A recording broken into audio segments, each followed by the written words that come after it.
xumaan wada asaasiyada bulshada ku gafa xataa diinta ummadda ku gafa sababta waa aqbalaada iyo soo dhaweynta uga dhaxilo bulshadeena sababta uu noqdo shakhsiyada ugu daawashada badan ee loogu hadalhaynta badan yahay markaas ayaad fahmaysaa inaan mushkiladu ahayn mid shakhsiyeed ee ay tahay mid bulsheed ku soo dhawaada falanqaynta barnaamijkaas assalaamu calaykum waxaynu maraynaa waayahan marxalad aynu isweydiino dadku sidee ayay u noolaayeen berigaan ee tiknoolajiyadu jirin sidee ayay 24 saac u qaadan jireen miyaanay noloshoodu caajis ahayn laakiin xaqiiqadu waa inay inaga qaab nololeed fiicnaayeen iyada oo aynu inagu haysano fursad kasta oo aynu iyaga kaga nolol wanaagsanaan lahayn cilmiga ay muqdisho ilaa iyo herer u kala socon jireen oo moobilka inuu dhex yaallo noocuu yahayba kaliya waxa uu inooga baahan yahayna ay tahay inaynu waqti u qoondayno oo aynu dhageysano uun hal saac 24 saac ee maalinkeena ka mid ah oo kaliya ayaa ka badan inaad 2 sano gudahood diintaada oo dhan tafsiir xadiis fiqi iyo siiraba aad in kugu filan oo aad cibaadadaada iyo camalkaagaba ku hagaajisato kaga gaadho halkaas saac marka uu TikTok ama baraha kale ee madadaalada inoogu dhaafayo macna malaha laakiin marka ay noqoto inaad muxaadaro ama 10 saacada dhageysato ayay saacadaasi sanad noqonaysaa mushkiladu maaha marka saacada aad cilmigaas dhageysanayso ee waa sida adigu u aragto saacadaas sida aad u aragto saacada aad cilmi ku kororsanaysaa inay culays tahay oo aadan hal saac focuska saari karin hal wax laakiin 5 saac oo aad TikTok farta ku riixdo ama 2 dumar oo iscaayaya aad daawato heer xataa labadoodaas uun aadan ku ekaanin ee aad dadka kale falcelinaha ay ka sameeyaan la daawato ama aad 2 nin oo isu qabyaaladeynaya oo 2 nasab caayaya daawato saacadahaas aanay culays kugu yeelanayn ee aad si firfircooni iyo fiirsile uga boganayso mushkiladu waqtiga iyo tiknoolajiyada midna ma aha ee mushkiladu waa caqligeena iyo sida aynu fakrayno waa in xiisaha iyo rabitaanku ay hagayaan aqoonyahanka gadariga ee Naif bin Nahar ayaa ku xusayay buugiisa min al-Almaaniya ila al-Khalqaaniya in waayahan aynu joogna aanay ahayn waayihii caqliga sida reer galbeedku ay suuq geeyaan ee ay yihiin waayihii xiisaha waayihii rabitaanka wax walbana ay jaangoynayaan waxaad xiisaynayso ama aad doonaysaa heer xataa caalamka galbeedka oo tiknoolajiyad ahaan inagu horumarsan fikradaha gardaama oo inaga diinteenu ay naga badbaadisayna la nooli ay marayaan marxalad xiisaha iyo rabitaanku oo la gaadhay heer ay iskala garan waayaan nin iyo gabadhka yihiin heer ay hal dhakhtar isugu yimaadaan nin doonaya in xubinkiisa taranka laga jaro oo kii kale loo jeexo iyo gabadh doonaysa in keeda laga awdo oo ka kale laga laalaadiya waayahaasaan caqliga shaqada ku lahayn ee caqligu uu dulman yahay ayaynu maraynaa tiro doora oo dadkeenii qurbaha inaga aaday ee deegaanada afkaarahaasi ay ka jiraan ku noolaana ay ku aafoobeen oo TikTok aad garanaysaan waxa jooga ninku sheeg lulfulfo oo isaga naf laga dayo gudaha dalka marka ay noqotana taasi ay saameyn inagu yeelatay oo ay jiraan dhalin dalka joogta oo faaxishadaas u maanfurani bulshada inteedii kale ee ka gadoodi lahayd ama iyaga rabitaankoodu aanu ahayn inay doorarkaas istaba marsadaan ee gabadhuna ay gabadhnimadeeda ku qanacsanayd ninkuna ninnimadiisuna ay iyagu raali gelinayaan xiise kale iyo rabitaan kale oo ay leeyihiin oo ah inay qabiileeyaan tulligii kasta ee inoo soo baxaba inay qabiilkiisa dusha u saaraan golayaal la isku camiranayo oo reerba reerka kale inta dulli ee ku jirta oo durayana la furto markaas ayaad fahmaysaa in aynan noolayn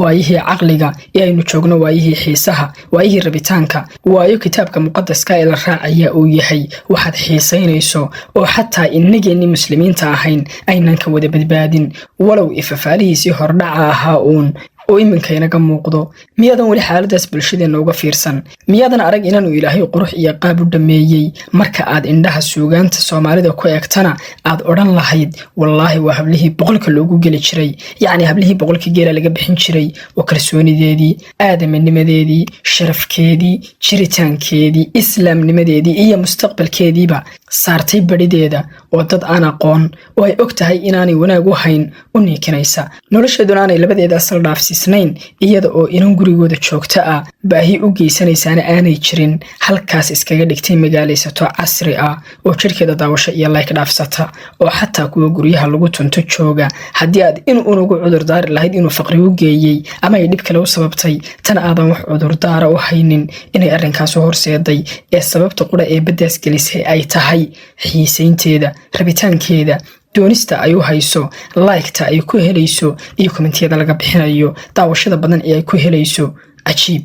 miyaadan arag nin xidid iyo xigaal bale hablo dhalay oo sodog ah reero dhamme ay wax ka sugayaan oo isaga oo aanay baahiyo u geyn TikTok ka dawarsanaya ama cayda nasabada karaamada leh ee Soomaaliyeed ku dawarsanaya ama cayda hablaha Soomaaliyeed ee karaamada leh intaas naga fakatay mooyaane ku dawarsanaya waxa hubaala haddii uu ninkaasi ogaan lahaa in jirkiisa sida ka dumarka loo daawanayana in uu dabada soo faydan lahaa waa indhuhina xanuuni lahaayeen maxaa ninkaas iyo gabadhaas wada xagee ficilladoodaas kaga jiraan caqli anshax islaamnimo iyo Soomaalinimo wax la xidhiidha mushkiladu intaasun ma aha kuma eka kaliya dadkaasun ee waa in bulshadeennii ay caadiyeysatay ficiladaas insaannimada lidiga ku ah islaamnimada lidiga ku ah caadaysigiina uu dhalay inaynu qabatinno heer dadka ugu daawashada badani ay qofkaas iyo qoftaas noocaas yihiin like-ta ugu badan ayagu helaan kommentiyada ugu badan laga bixiyo dadka ugu badan ee baraha bulshada lagala falgalana ay yihiin taasoo inoo muujinaysa in rabitaanka ficiladaasi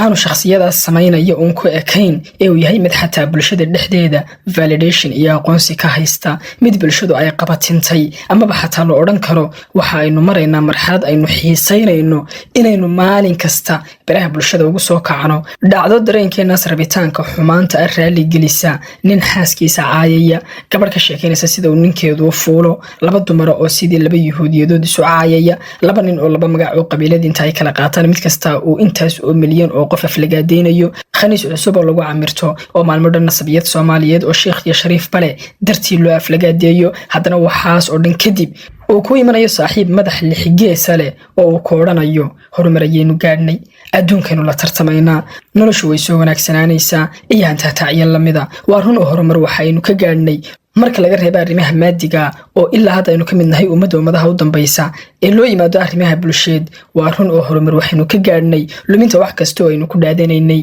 lumitaanka islaamnimadeennii lumitaanka aadaminimadeennii lumitaanka soomaalinimadeennii lumitaanka jiritaankeenni iyo doorkeenu caalamkan ku lahayn waxa aynu adduunka kale ee gaalada u badan kula tartamaynaa niikada caayida qoomaloodnimada isqaawinta fadeexadaheenna oo aynu ku tartanno sidii darafba darafka kale kuwiisa caalamka wada gaadhsiin lahaa iyo liidashada aynu aadamaha kaga naallo halka hasha uu dibku kaga yaallo mudanayaal iyo marwooyin maalinba maalinta ka dambaysa caqligeennu uu sii xidhmaya caadifadeenna iyo rabitaankeenuna caynaanka ayaynoo qabanayaan wax kasta oo aabayaasheen ay ka faani jireenna waynu ku faanaynaa wax kasta oo karaamo inala lahaana caadi aan macno lahayn amaba wax laga faano ayay agteenna ka noqonayaan haddana mushkiladahaas oo dhan waxa aynu tuurta u saaraynaa inuu qabiil sababay Soomaali dhibteedu waa qabiil haddii aanu qabiil jiri lahayn dhib lama arkeen waa kee qabiilka inugu riixaya qoomaloodiyada isa soo taraya waa kee qabiilka inugu riixaya inaynu ku dawarsano cayda iyo aflagaadiinta nasab Soomaaliyeed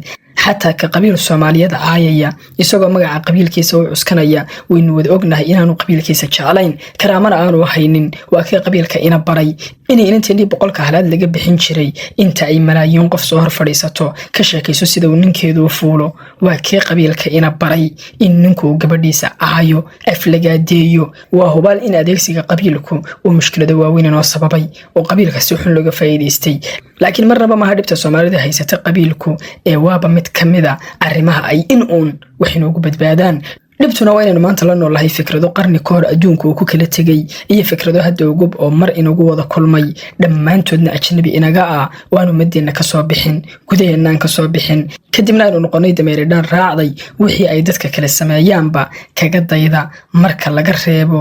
waxa anfacaya ee leh aqoon ogaal ikhtirac fahan hal abuur fan horumar bulsheed horumar maadi ah dawladnimo iyo wax kasta oo kale oo inanfacayba ee dhibtaas hadii aadan hor joogsan karin ugu yaraan hawsa cabatumin wassalaamu calaykum